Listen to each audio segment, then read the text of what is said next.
لان حنا كنهضروا على ولدك. لا لا، قول له باغي ندخلك للحبس. فين غيمشي هذا السيد هذا؟ ما يجي يوقف معاك انت في وقفه وحاشي فيها العالم، حاشي فيها النظام الجزائري تما، وحاشي فيها الاعلام الجزائري.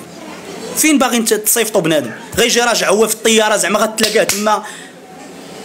غتلاقاه تما يا شي دوله اخرى، ولا راه المخزن اللي كاين في المطار صح.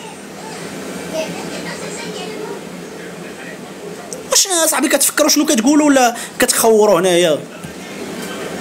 ها واش كتفكروا ولا واش كتخوروا نتوما؟ ولا واش سحب لكم؟ واش تصوروا مع راسكم انت جالس في الدار هكا وصافي بانت لك جا العائله المعتقلين العائله المعتقلين مساكن راه كيقلبوا على طرف الخبز يديو ولادهم للحبس، كيقلبوا على شكون يعاونهم اصاحبي يخرجوا ولادهم من الحباسات تمشي تفرح امها وباها.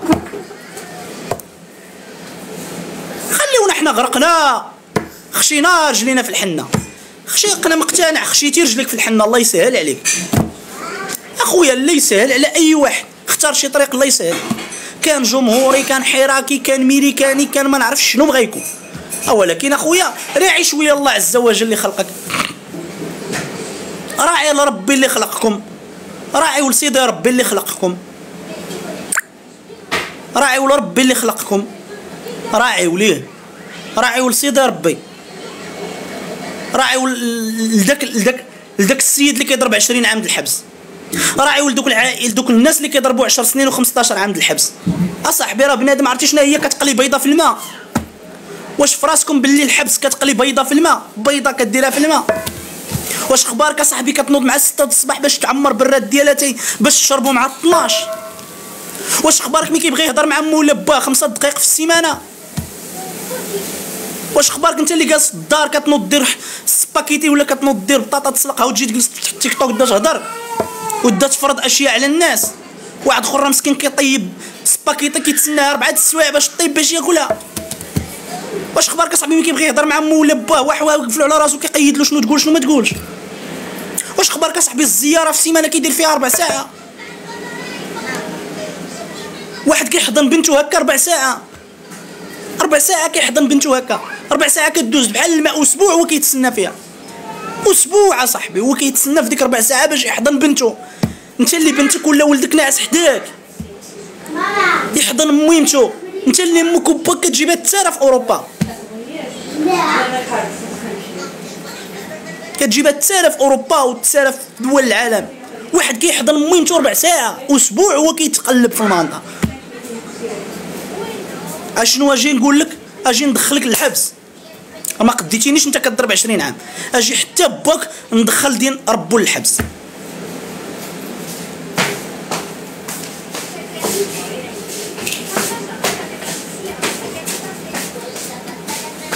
هذا هو بغيت الخير للمعتقلين، نجرؤوا على الناس مساكن كيتعذبوا 7 سنين، هذه 7 سنين 7 سنين 7 السنوات. خالتي زليخه دابا طايحه في الفراش، مريضه بالسرطان طايحه في الفراش كتموت. الاب ديالو مسكين ضعف كيفاش كيتمشى. عائله محمد جلول 15 عام ما شافت راجلها، امو مسكينه 15 عام ما فرحتش بولدها، بنته كبرت بدون اب 15 عام. الدريه ملي تزادت وهي غير محاين. اشنو بغيتوا اليوم؟ العواقب هما كيقلبوا على السلامه، والعائلات كيقلبوا على السلامه، كيقلبوا على السلامه لانهم فهموا وعرفوا ما غادي يغيروا حتى شي حاجه من الواقع، فهموا ان القضيه ما فيهاش قضيه لعب، كيقلبوا غير على شي خيط منين يخرجوا وليداتهم السلام عليكم وعليكم السلام. فما نجيوش نفرضوا عليهم البوليميك ديالنا بدون ما نعلموهم شنو واقع ومن بعد حتى نفاجئوهم بشي قالب يطلع معاهم. لا خي، قنعهم، قول لهم انا ها مع من وها مع من وها مع من وها مع من وشنو كندير وشنو كندير. عجبهم الحال غيحضروا، ما عجبهمش غيقول لك الله يعاون، ونخليهم في احترام بعادين. ماشي انا نجي نحط لهم تما الابواق ديال النظام الجزائري، 4 ديال الكاميرات، 5 ديال القناه الجزائر الدوليه والريف ما نعرف شنو، ونجي نحطهم ويجيو هما يحضروا معايا ويجيو راجعين في المطار براق مشاو. ديك الساعه نخرج انا في اللايف نقول كل التضامن مع عائله المعتقلين. لا خاي ديالي ما عنده ما يدير بالتضامن، هو ما عنده ما يدير بالتضامن. التضامن غياكلو.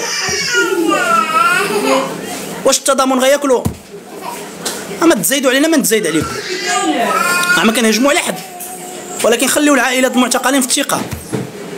وسينو الا بدينا في التواصل الاجتماعي ما نساليوش، وغيتفرج فينا الغادي والجاي. والله ما نساليو بالرب. هذيك المره حبسنا، تسبينا في الاعراض ديالنا وسكتنا وحبسنا، قلنا معليش. ولكن الخير فيما اختاره الله. انا ما سميت حتى شي واحد، والخير فيما اختاره الله. والحر بالغمزه والحمار راه بالدبزه. الحمار حتى كينغزو عاد كيزيد. فما تخليوناش هنايا تشفوا فينا الشمايت، يتشفى فينا اللي يسوى واللي ما يسواش. الجزائريين ما غيدوموش لينا، الجزائر ما غدومش، غيدوم لك راسك. باش نقنع انا النظام الجزائري ولا نقنع الجزائر باللي انا عندي علاقات مع المعتقلين ولا مع عائلتهم، باش نفتح معاهم الصفقه وباش نبقى نتفلسف الخاوي، فهذاك الشيء راه كيضرنا كاملين. راه مهما جمعنا الحراك وجمعونا المعتقلين غيجمعونا حتى عائلتهم. فما اللي اختار شي طريق يختارها لراسو، يخلي العائلات بعادين. بغيت تبنى قضيه المعتقلين انت حر تبناها، مهما المعتقل ما ردش عليك وما قالش هو حر. لكن عائلتهم من لازم ما حدهم برا على برا، وكيشموا واحد شويه ديال الاكسجين في الحريات على برا، وكيشموا واحد شويه ديال الهواء ديال صدى ربي في الشوارع ديال الحسيمه وفي سميتو، وكيجيو هنا لاوروبا مازال كيتحركوا شويه على المؤسسات، كيحاولوا يقرقبوا البيبان على الله وعسى يلقاو شي حل. فاحنا مجبورين نقولوا لهم الحقيقه، مجبورين نقولوا لهم الحقيقه، ومجبورين اننا الا شفنا شي واحد بغى يجرهم لشي مهلكه ولا بغى يجرهم لشي روينه ولا شي عصيده، نقولوا لهم اودي راه شنو كاين في العصيده، رغم انهم هما عارفين كلشي، رغم ان العائلات عارفين كلشي والمعتقلين عارفين كلشي. ولهذا هو السبب اللي خلاهم ما كيحضروش في هذا الشيء هذا، رغم ان هذا هو السبب اللي خلاو بلايص اخرين وجاو حضروا في فرنسا، لانهم ما باغينش المضره لراسهم. وانا عارف راسي انا في هذا اللايف شحال ديال من واحد غيبدا يفتح عليا اللايفات ويهجم، ولكن اللي كيهمني هو انني ما نكونش جزء ولا سبب في شي واحد يدخل للحبس على ظهري انا، ولا نبدا شي واحد يلعب له على العاطفه ديالو باش نغرق ربو يمشي للحبس يضرب 10 سنين ولا 15 عام. حنا غرقناه منفيين هنايا، والله يجعل شي بركه، والخير فيما اختاره الله. والله يعاونكم الاخوان وتبارك الله عليكم. وسمحوا لي انا كنعتذر من الجميع على شي واحد سمع شي كلمه ماشي هي هذيك، وجزاكم الله خيرا، الله يرحم الوالدين.